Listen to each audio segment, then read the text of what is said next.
I'm really happy to be here and to be a part of what seems to me a really wonderful opportunity for all of you, and I understand there have been different people at the other two Provokes to come together and think creatively. Hello. There's some sitting here. Leslie, I'm going to talk about the organization that I founded. It's called VeniceArts. It's in Venice, California, not Venice, Italy. But Leslie also asked me to talk a little bit about how I came to creating this organization that is now 25 years old. So I'll embed a tiny bit of personal story. I'm going to apologize in advance. If you see design issues, squished text, I'm not using my laptop. I didn't bring the adapter that was needed. So I'm working off of someone else's laptop, and anyone who uses Keynote or PowerPoint or whatnot knows how suddenly something that was really beautiful is less so. I am going to show you some images. I'm going to talk about different kinds of projects and approaches because there are many layers to the work that we do. So hopefully it will at least give you kind of a broad sense of that work. And I will also, you'll see, creativity, of course, is not supposed to be inductive. That's the last time that I'll comment on the problems. And that I broke the rule of way too much text on a page. But I thought that this might be a way for me to talk about the beginnings of the organization, as well as some of the threads from my own life that brought me to creating this organization. And you know, this whole bit, beginning with the power of storytelling, creativity, and self-representation. And I just want to talk about that a little bit. And actually, although creativity is second in the bullet, for me, I think that was what the powerful impetus for looking at how to create an organization for youth, with youth, in a community that at the time, although it's by the beach, there was a tremendous amount of poverty. There was probably a usual amount of conflict between people of different racial and ethnic groups, sometimes overt and sometimes implicit. And there was an incredible creative community. Venice in Los Angeles is known as LA's arts community. And there are some extraordinary artists who are kind of these guys, they're mainly in their 70s and 80s now, who were kind of considered the West Coast school in the United States, who became quite renowned artists.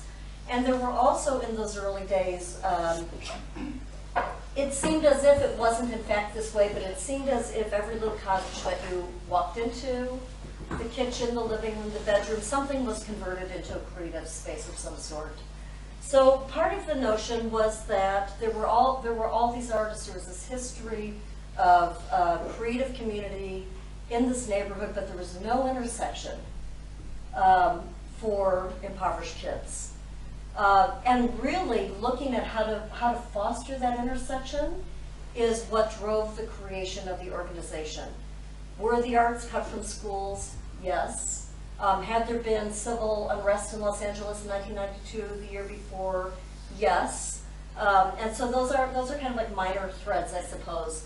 But really, it was a compelling interest in creativity, in knowing for myself about the power of being in my flow, as some people talk about it, being engaged in my own creative process, whether when I was younger it was photography, which kind of sets a framework for why this formed, and then later in my life as a writer.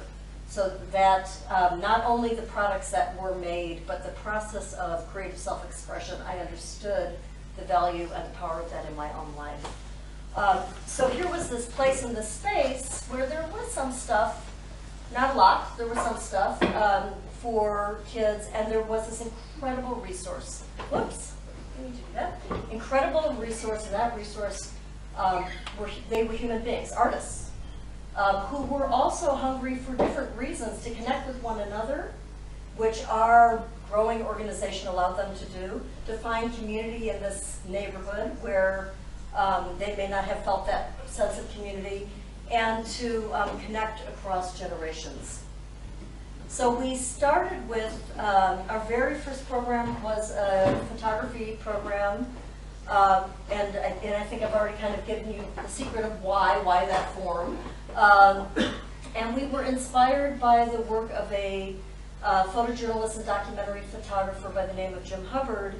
Now, for those of you who are younger, this is a really hard concept. Pre-digital. Film. Who knows what film is? Okay, not everyone. Okay, who's seen it? All right. So for us it was 1993. For Jim it was in the early 80s when there was growing homelessness in America, and he was working as a photojournalist assigned to the president, who was Ronald Reagan at the time. He was part of the press corps that was dealing with all these mucky-mucks, while there was this just terrible growth of homelessness, evictions of families, really terrible things going on right in our nation's capital. He started to do his own documentary work as a photographer. I noticed that the kids were really interested in cameras. They didn't have these alleged cameras, right? So I know I already said that, but sometimes I feel like it's useful to remind people because it's hard to remember also not very many years ago in a person's life. And so he's considered one of the pioneers in what's become known as participant-produced photography, participatory media, pluralist photography. There are different people who have grown different projects over time, much of it inspired by Jim's work, as were we. When we knew we wanted to create a photo program for young people who are marginalized because of economic class, because of race, we were really interested in the power of what his work did. And the central premise of what it did was that giving young people the means to tell their own stories and represent their own lives was a very, very powerful thing to do, especially for young people, not exclusively, but especially for young people who live in communities that are sometimes represented, usually when there are terrible things happening in a community, are sometimes represented by the professional photographers, documentary photographers, and photojournalist lens. So what would happen if these young people had the power of their own self-representation? If they had the ability to really develop and tell their own stories. The other thing I should say, I think, about my own personal story is that although I was a passionate teenage photographer, and I studied photography in college, and I thought that might be one of my paths. In fact, I ended up getting my graduate degree in clinical psychology and directing a community mental health program and having a clinical practice and whatnot. But there is, people say, oh, that's so weird. But, actually it's not in terms of what I know about myself and my interests in terms of creativity in the arts, and this kind of threads it together for me as well, because it is also about, I think, the potentially, not always, but the potentially transformative power of storytelling. As we began to grow our programs in churches and parks and artist studios who would lend us space, everyone volunteered, no one got paid, none of the artists got paid, whoever would give us space. We always had the strong participatory or documentary photography core, and we did almost anything, which anyone who has created, especially a nonprofit organization, arts or otherwise, finds that it's an easy thing to do in your first couple of years. And then we started to develop a real model that has been recognized quite a bit for us, not only in our state, but nationwide, which is this whole concept of situating creativity and arts learning at the center of youth development. So, and I always want to make sure I'm talking about this in a way, so creativity and arts learning remains primary. I don't want to devalue that piece by then talking more broadly about youth development, but what also became clear to us is that we were developing a model and method that really impacted young people on so many levels, and that we could do that more proactively, more intentionally. that the outcome, and I'll sort of show you our concrete programs, but I just want you to get kind of the philosophy and history concepts behind what we do. And what we were seeing is, kind of increased self-efficacy, especially in this place and space where young people felt like they really had the ability to shape their world, to have their own ideas, a sense of community, and often a broader community than whatever their particular closely identified community might be, and a sense of aspiration. And these three things seem so critical to me, I think, for anyone, especially who are working with young people who are marginalized along any number of possible dimensions, is that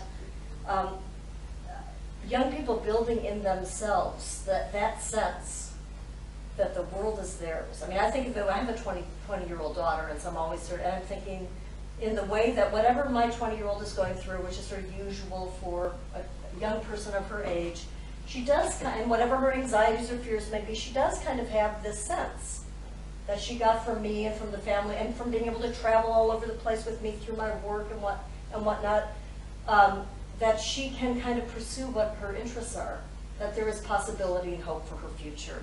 So I feel that it's not only, these are the layers, nurturing creativity, developing, sort of the power of story, the power of self-representation, telling one's own story, but really feeling, to the extent that we can contribute to a young person feeling that they have a place in the world. And whether it's a welcoming and open world or not, that they can find their way into their own future, I think is a central underpinning of our work. And the last piece, and I'll talk about it in a bit more detail later, is we did a lot of work then also pioneering that link between participant-produced stories and other kind of participatory practices. So whether it was community development or public health or systems change or whatnot, looking at the power of visual, human, and emotional component to data. How do you make data visual for the human lives who are living some element of what is being researched? It's really hard not to stop and ask if people have any questions, but I won't. Okay. Okay, so I'll go through this. All the work, by the way, except work of the kids or participants that are being documented is work by young people in our programs. And I brought a book, actually, this is an incredibly young woman.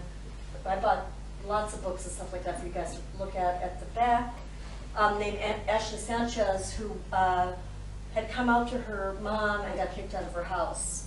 And then she moved back into the house, and her photography mentor, so we call all of our artists are also mentors in our programs. We have one artist for every 3 kids. When we have no more than 12 kids in a class, so we're providing a really enriched, very intimate kind of environment. And Isa, who was her photography mentor, talked to her about how to use her photography and her creative exploration to start to work through some of the meaning of having been, exiled from her home, coming back in and whatnot. And there's a book of her work in the back, and it's quite beautiful. How are we doing on time? Okay. We have 3, since, over 25 years, obviously, we've grown. Our youth programs are still our core programs. It's most of what we do. But we also have a wonderful space in our community where we do exhibitions and film screenings. And one of the things that's really great about that is that it means then, since we're primarily a youth space, that the young people that we engage with have all these different opportunities to interact with artists and their art. And we also do a lot of consulting and training, sharing our expertise with other community groups, nonprofit organizations, foundations, whoever calls, if it's of interest, and we can respond, we will respond. So everything that was on that earlier slide, do we call it a slide now? what's it called? It's still called a slide, right? That doesn't make sense. Everything that was on that earlier slide that underpins all of this has manifested through these 3 core programs. I can talk about that actually. So, just a little bit about our model. I talked about the number of kids in a class, number of artists to kids. We run our programs from beginning to what we call an advanced studies program. So our goal is not to say 5,000 young people touched this year, because we're really interested in deep and meaningful interaction and engagement. Our goal is to have, and about 70% of our young people do, to have them stay in our programs over multiple sessions and multiple years, because the ability to develop their capacities as young human beings, you know, is so much greater if that's the case. If they're in our advanced studies program and they're interested in developing themselves as artists, we help them in that regard. Thank you. We help them with their portfolios, their reels. We have a program called Creative Pathways. We help our young people on their way to college. Most of them are the first in their family to go to college, and we just did a retrospective study, and at least of that group of kids, about 50% of their parents haven't even graduated from high school. So sort of their achievements, which are multiple, have been fostered in part through the programs that we provide. I'm going to move it right along here. So this is not, you can all read it, but as we've entered the digital age, this statement to me seems really important. The camera is the tool. Commanding the tool is not commanding the story. That I know how, that I can pick up a pen and can write. Well, I'm actually a pretty good writer, but the fact that I can structure a sentence together doesn't mean that I can tell a story that you would not be able to put down. So we really focus on creativity and content with our young people, that comes first. And the tool is there to support the creativity. So it's a little bit different what some organizations that have grown up over the last decade in particular do, in that they tend to focus on the technical. They think of it in terms of learning how to use a camera. Often they're point and shoot cameras. I'm not sure sort of what the learning is. We focus on creativity, aesthetic development, the storytelling arc, kind of documentary methods, etc. Do I have like 3 minutes? Yes. Okay. So just to shift for a second, in terms of some of the work that we do in LA and in California, but also in other parts of the world, is that we'll bring our approach to storytelling and to non-professionals developing both personal and community stories to other communities, usually in alignment, as I said earlier, with other kinds of practices. That's another one that I like. Do people know the poet Mark Doty? Tell us stories to take power over it. So I just want to show you, to wrap, because I know I have only 2 minutes, just a couple of projects, and then we've got a website that has probably too much media on it. We have videos by our kids, photo books, other kinds of things that you can certainly explore. But just to go through a series of images and tell you a minute about the projects. This was a project, I have the book in the back, called Got Caught Up Out There. And it was a project with homeless and mentally ill women. So it's all their images, all their stories, and it was a really beautiful project. I mean, talk about people who whose stories are never heard or embraced. It was quite a profound project. Just a couple of their images.